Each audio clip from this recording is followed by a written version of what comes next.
Hello everyone, welcome back to my channel. आज जो हमारा टॉपिक है वो है development of resources. Last video में मैंने डिस्कस किया था resource and their classification. Okay, and now we will discuss about development of resources, that is issue. मतलब कि हम रिसोर्स का डेवलपमेंट क्यों कर रहे हैं, क्या कारण है।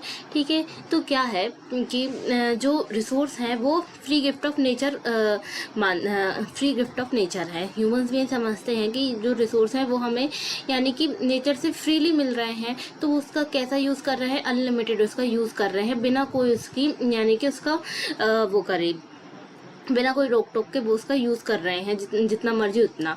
तो जिस कारण से क्या हो रहा है, डिप्लेशन ऑफ रिसोर्सेज हो रहा है। क्या हो रहा है, रिसोर्सेज का डिप्लेशन, यानी कि वो ख़त्म होते जा रहे हैं। किस लिए? For satisfying the greed of few individual, कुछ इंडिविजुअल की ग्रीड्स को सेटिस्फाई करने के लिए। ठीक है। Second, then accumulation and few hands. Resources का एक्यूमुलेशन कुछ ही हाथों में है, मतलब कि किसी के पास बहुत ज़्यादा है और किसी के पास बहुत कम है। मतलब सोशल इनइक्वालिटी, यानी कि जैसे कि रिच पीपल है, रिच पीपल के पास बहुत ज़्यादा अमाउंट में रिसोर्स है। ठीक है। वहीं अगर दूसरी ओर देखें तो जो पुअर पीपल है उनके पास बहुत कम है। ठीक है। Then ecological crisis like global warming, pollution, land degradation etc। मतलब कैसा इकोलॉजिकल क्राइसिस? कैसे? मतलब कि जब हम रिसोर्स का डिप्लेशन हो रहा है और एक्यूमुलेशन हो रहा है, जिसके कारण क्या हो रहा है, इकोलॉजिकल क्राइसिस बढ़ रहे हैं। क्योंकि हम बिना यानी कि रिसोर्स का अनलिमिटेड यूज़ कर रहे हैं। अगर हमें नीड भी नहीं है तो भी हम उसको एक्सट्रैक्ट कर रहे हैं, लाइक माइनिंग कर रहे हैं। तो उससे क्या हो रहा है, ग्लोबल वार्मिंग हो रही, पॉल्यूशन क्रिएट हो रहा है, लैंड डिग्रेडेशन etc ये होते रहे हैं। एक और एग्जाम्पल जैसे कि मोटरसाइकिल का है। जैसे हमें बहुत ही कम डिस्टेंस में जाना है, हम उसके लिए क्या कर रहे हैं, पैदल ना जाकर हम किसी यानी कि व्हीकल का यूज़ कर रहे हैं, जिस कारण से क्या हो रहा है, कम डिस्टेंस कवर करने के लिए हम उसको यूज़ कर रहे हैं, जिस कारण से पेट्रोल बर्न हो रहा है और फिर वो क्या हो रहा है, इससे पॉल्यूशन क्रिएट हो रहा है। तो ये एक टाइप का क्या हो रहा है, इससे लिंक कर रहा है। Then comes to sustainable development. जैसे हमने डेवलपमेंट ऑफ रिसोर्स देखा कि क्यों हम रिसोर्स का डेवलपमेंट कर रहे हैं, उसी को फुलफिल करने के लिए या उससे निजात पाने के लिए क्या एक गवर्नर ने एक स्कीम लाई है, दैट इज सस्टेनेबल डेवलपमेंट। ठीक है। अब सस्टेनेबल डेवलपमेंट है क्या? तो ऐसा डेवलपमेंट, सस्टेनेबल डेवलपमेंट को हिंदी में बोलते हैं सतत विकास। क्या बोलते हैं? सतत विकास। ठीक है। तो development should take place without damaging the environment and development in the present should compromise with needs of future. तो ऐसा डेवलपमेंट हो जिससे जो हमारा एनवायरनमेंट और हमारी जो प्रेजेंट का डेवलपमेंट है वो डैमेज ना हो, और इससे क्या हो, हमारा एक फ्यूचर के लिए भी वो सेव हो जाए।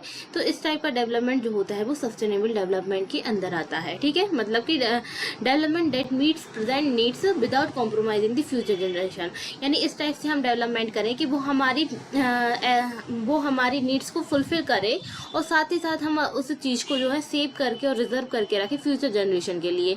तो ये क्या है, सस्टेनेबल डेवलपमेंट। मेनली ये फोकस किस पे करता है? Environment, economy and equity. Then इसके लिए सस्टेनेबल डेवलपमेंट के लिए एक कॉन्फ्रेंस हुई थी रियो, जिस कॉन्फ्रेंस का नाम है रियो अर्थ समिट 1992। ये रियो अर्थ समिट जो है वो ब्राज़ील में हुई थी। इसमें about more than 100+ head state जो थे वो इसमें गैदर हुए थे। कहाँ पे? ब्राज़ील में। ये फर्स्ट इंटरनेशनल अर्थ समिट एक कॉन्फ्रेंस थी which is held in Rio de Janeiro, Brazil. और कब हुई थी? 1992 में। ठीक है। किस लिए हुई थी?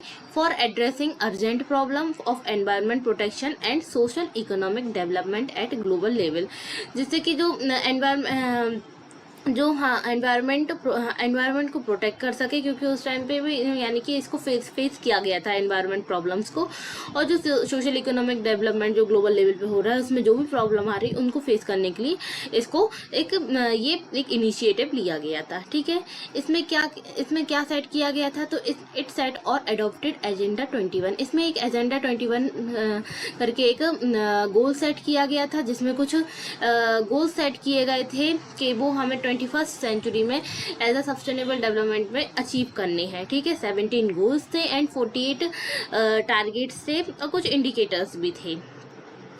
देन अभी हमने पढ़ा है एजेंडा 21 देखा कि उसको एक सेट किया गया था, यानी कि एक अचीव करने के लिए, ठीक है, मतलब कि एक जो स्कीम होती है उसका नाम ऐसा रखा गया एजेंडा 21। तो इसके अंदर क्या आता है, तो एजेंडा 21 का क्या एम होता है, तो एम इसका क्या है, कॉम्बैक्ट एनवायरमेंट डैमेज, जो एनवायरमेंट डैमेज है उनको कम करना, पॉवर्टी को, डिसीज थ्रू ग्लोबल कॉपरेशन, यानी कि ग्लोबल कॉपरेशन यानी कि सब लोग एक मिलजुल कर क्या करें, जो एनवायरमेंट डैमेज हो रहा है, पॉवर्टी और डिसीज उनको कम कर सके, ठीक है। इसका मेन ऑब्जेक्टिव क्या था कि जो इसका यानी कि अब देखो ग्लोबल लेवल पे तो कर ही रहे हैं, लेकिन जो गवर्नमेंट है, लोकल गवर्नमेंट है, यानी कि जो हर कंट्रीज की जो गवर्नमेंट, वो भी अपना एक लोकल जो एजेंडा है उसको भी क्रिएट करे, लोकल एजेंडा 21 के नाम से उसको क्रिएट करे और उसको अप्लाई करे अपनी कंट्री में। तो ये इसका मेन ऑब्जेक्टिव एंड एम था, ठीक है। फिर इसके बाद हमें क्या देखना है, रिसोर्स प्लानिंग। अब हम जब रिसोर्स यानी कि डेवलपमेंट कर रहे हैं तो उसके लिए हमें रिसोर्स प्लानिंग की भी ज़रूरत होगी कि हम किस टाइप से रिसोर्स को प्लान करें कि वो हमारे लिए एक अच्छा वो क्रिएट कर पाए एनवायरनमेंट, ठीक है, जो हमारी सस्टेनेबल डेवलपमेंट में यानी कि कोई प्रॉब्लम ना आए। तो उसके लिए कुछ स्ट्रेटजीज तैयार की गई, strategy for judicial use of resources, ठीक है, crucial in India due to uneven distribution. ये क्यों जरूरी था, क्योंकि हमारी इंडिया में क्या है, अनइवन डिस्ट्रीब्यूशन, कहीं पॉपुलेशन बहुत ज़्यादा है, कहीं पॉपुलेशन कम है। एग्जाम्पल में जैसे कि झारखंड, छत्तीसगढ़, एमपी, ये कैसे स्टेट है, ऐसे स्टेट है जहाँ पे मिनरल्स एंड कोल क्या है, रिच है, ठीक है। And Arunachal Pradesh, abundant water, poor infrastructure, यहाँ क्या है, बहुत ज़्यादा वाटर है लेकिन क्या है, पुअर इंफ्रास्ट्रक्चर, वहाँ का जो स्ट्रक्चर इंफ्रास्ट्रक्चर है बहुत ही पुअर है, लो क्वालिटी का है, ठीक है। राजस्थान जैसे कि वहाँ solar and wind rich resource है, बट क्या है, लैक वाटर, वहाँ पानी की कमी है। लद्दाख कल्चरल वेल्थ है, वहाँ पे सांस्कृतिक धरोहर है, बट लैक इंफ्रास्ट्रक्चर। तो these are some example which indicates the uneven distribution of India, यानी कि कहीं रिसोर्सेज बहुत मात्रा में है लेकिन उसके अपोजिट उसका कुछ ऐसा पार्ट है जो वहाँ पे है ही नहीं है, ठीक है। तो ये इसके लिए हमें रिसोर्स प्लानिंग करनी जरूरी होती है, जिससे कि हम प्रॉपरली पूरे इंडिया में रिसोर्स को इक्वली डिस्ट्रीब्यूट कर पाएं। Then comes to importance of balanced resource planning. फिर अब हम इसका इम्पोर्टेंस क्या है, तो ये must be done at national, state, regional and local level. इसको क्या करना है कि हम इसको नेशनल, स्टेट और रीजनल एंड लोकल लेवल पे इसको रिसोर्स की प्लानिंग कर पाएँ। इसका एक मेन इंपॉर्टेंस है। Ensure equal access and avoid regional imbalance. जो इक्वल एसेस यानी कि सबको इक्वली मिल पाए, वो रिसोर्स की एबिलिटी मिल पाए, एंड अवॉइड रीजनल इम्बैलेंस। और जो रीजनल इम्बैलेंस यानी जो वहाँ पे जो पर्टिकुलर एरिया का जो इम्बैलेंस होता है, यानी कि जहाँ पे कम कहीं पे कम रिसोर्स है, कहीं पे ज़्यादा रिसोर्स, तो उसको इक्वल कर पाएँ। Help in integrating economic development with resource ability. और ये क्या मदद कर पाए, हमारे इकोनॉमिक डेवलपमेंट में भी मदद कर पाए। तो इस चीज़ का ये इंपॉर्टेंस है। Then comes to resource planning in India. अब हम रिसोर्स प्लानिंग को इंडिया, हमने अभी देखा रिसोर्स प्लानिंग क्या है, कैसे करेंगे, ठीक है, इसका इंपॉर्टेंस क्या है। अब हमें इंडिया में कैसे करेंगे, इंडिया के लिए भी, तो क्योंकि इंडिया एक सेपरेट कंट्री है ना, तो उसके लिए भी हमें करना है। तो इसके लिए कुछ स्टेप दिए गए हैं, जैसे कि फर्स्ट क्या करेंगे हम, आइडेंटिफिकेशन एंड इन्वेंट्री। सबसे पहले हम आइडेंटिफाई करेंगे और इन्वेंट्री यानी कि उसका आविष्कार करेंगे या उसको खोजेंगे। तो कैसे हम रिसोर्स को आइडेंटिफाई कर सकते हैं, बाय सर्वेइंग, सर्वे कर मैपिंग कर क्वालिटेटिव एंड क्वांटिटेटिव एस्टिमेशन, ठीक है। Second is planning structure. फिर हम प्लानिंग स्ट्रक्चर का यूज करके, जैसे use of appropriate technology, skilled human resources and institution. Third is integration, align resources development with national development goals. तो इन तीन स्ट्रक्चर से हम क्या कर सकते हैं, रिसोर्स प्लानिंग को स्टार्ट कर सकते हैं। सबसे पहले हम आइडेंटिफिकेशन करेंगे कहाँ रिसोर्स है, फिर उसको प्लान करेंगे, यानी कि कैसे हम उसको एक्सट्रैक्ट करें, ठीक है, कैसे उसमें कौन सी टेक्नोलॉजी का यूज़ करें, ह्यूमन रिसोर्स को कैसे स्किल करें, ठीक है। फिर इंटीग्रेशन, फिर उसको हम क्या इंटीग्रेशन करेंगे, उसको देखेंगे कि वो हमारे नेशनल डेवलपमेंट गोल से मैच कर रहा है, यानी उससे रिसोर्स डेवलपमेंट और गवर्नमेंट से परमिशन वगैरह का भी इसमें कुछ सिस्टम होता है। देन कम्स टू, अब हम यहाँ देखेंगे कि कुछ ऐसे areas, resources rich versus resource poor regions. कौन से ऐसे एरिया हैं जहाँ पे रिसोर्स रिच है बट वहाँ पे पुअर रीजन है, ठीक है।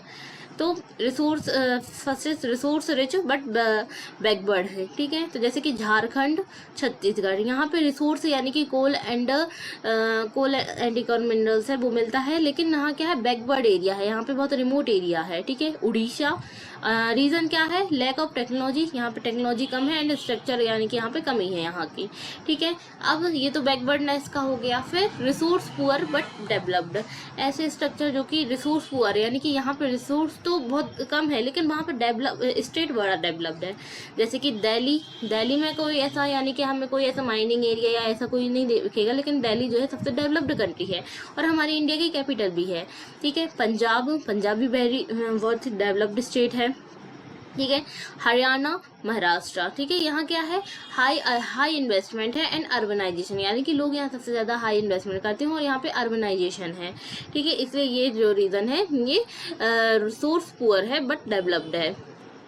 फिर आता है कंजर्वेशन ऑफ रिसोर्सेज, कि रिसोर्स का कंजर्वेशन क्यों ज़रूरी है। अब हम जब देख रहे हैं कि हमने रिसोर्स को यानी डेवलप किया, उसके देखे कि रिसोर्स प्लानिंग फिर कैसे करेंगे, इंडिया में रिसोर्स प्लानिंग कैसे करेंगे, तो अब उसको कंजर्व करने के लिए भी तो ज़रूरत है, उसको बचाएंगे कैसे।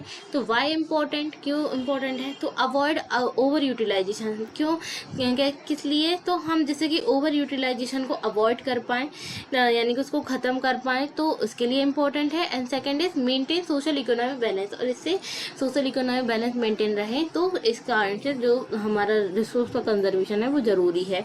गांधी जी का एक थॉट भी है, there is enough for everybody needs and not for any one greed, यानी गांधी जी ने ये बोला था, या ये एक उनका थॉट था कि हमारी अर्थ पे या हमारे इंडिया में इतना सफिशिएंट रिसोर्सेज हैं कि वो हमारी यानी कि एक एवरी इंडिविजुअल की नीड को सेटिस्फाई कर सकते, बट किसी की ग्रीड को सेटिस्फाई नहीं कर सकते, किसी की लालच को सेटिस्फाई नहीं कर सकते हैं, ठीक है। देन यहाँ पे तो यहाँ पे हमारा टॉपिक ख़त्म होता है। नेक्स्ट वीडियो में हम लैंड एज अ रिसोर्स को डिस्कस करेंगे, ठीक है। If you like this video please like, share and subscribe my channel. Thank you.